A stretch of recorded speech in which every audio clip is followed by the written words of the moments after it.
It's an 80s overload with Taylor Dane and Tell It To My Heart, BBC Radio Sussex and BBC Radio Surrey. Joe here with you until 2 o'clock, and it's that time. Make a difference.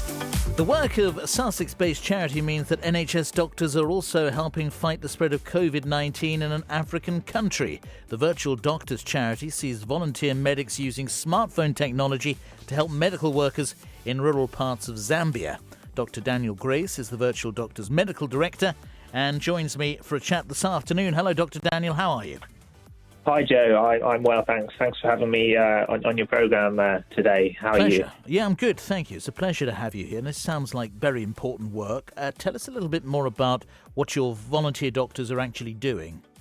Sure, yeah. So there's about 140, 150 volunteer doctors now, and they're based throughout the UK, all the way up to sort of Aberdeen. We've got some in Wales, Northern Ireland, and some sort of more in the home counties as well. And what happens is that we support, as you were saying, rural health centres in Zambia. And if a patient comes in who's particularly unwell, what happens is that a clinical officer, so this is someone who will have had 2 to 3 years basic medical training, and then they're sort of sent out into the community. So if they see an unwell patient, they can get their smartphone out.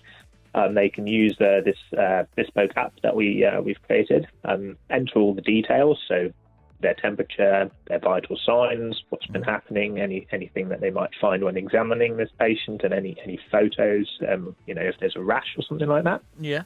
And then what happens is that they send that referral, and a doctor in the UK, and we've also got some volunteers in Zambia as well, they'll get an email and then a link to log on through their computer or through their phone, and then they can offer management or treatment advice, essentially. Very good. And obviously the pandemic means that it's a global problem. How bad is the situation in Zambia? Because we see huge differences, not just around the world, but even regionally within our own country. Yeah, absolutely. So Zambia is it's still fairly early on. The Ministry of Health have been very sensible. They have instigated a lockdown fairly promptly, and actually at the moment they've in a total of 920 cases as of 2 days ago, and 7 deaths. So that's obviously quite different to some places, but I suppose the issue is keeping it that way and sort of preventing further spread through sort of social distancing, hand hygiene, all the things that we've been hearing about, and that's partly.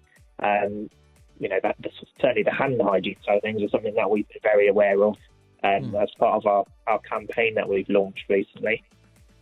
And this is a real commitment on behalf of your volunteers at a time where they're already very busy, so I salute them for it. But presumably they find it rewarding, and this is such a great example of technology making it possible. Absolutely. So, the charity's been around for 10 years in Zambia now, working with the Ministry of Health, and I think it's more in the last sort of 4 or 5 years that technology, such as smartphones becoming cheaper, cell phone coverage, and all those things. Absolutely, technology plays a massive role. But I think we've actually had quite a lot of new volunteers since lockdown started, and I think there's that whole movement of sort of global solidarity. And sort of you could see it in the way that COVID spread initially. It shows how small the world actually is, and I think a lot of people are thinking, well, if we can't help other more vulnerable clinicians, and patients, then we're not necessarily going to win. And I think a lot of people sort of look at their work in the NHS, which is obviously really important, but lots of people also looking at, well, how can I do something sort of sustainable to help? And the great thing is with the technology, as you say, you can do it from your house or from work or wherever. Yeah, no, it's absolutely true. Very true. Well, thank you for telling us a bit about virtual doctors. I'm assuming that there are other services outside of the pandemic and what we've specifically spoken about today, and then the technology that you've just alluded to there makes that easier.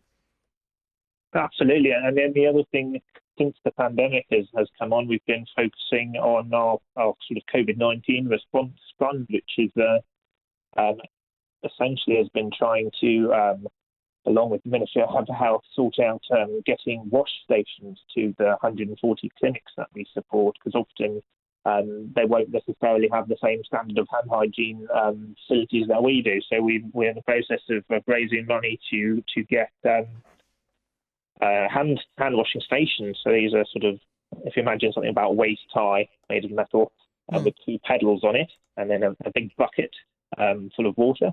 And then these pedals control two levers so that you can have a hands-free system to dispense water and soap, which is vital for these rural health centres as well.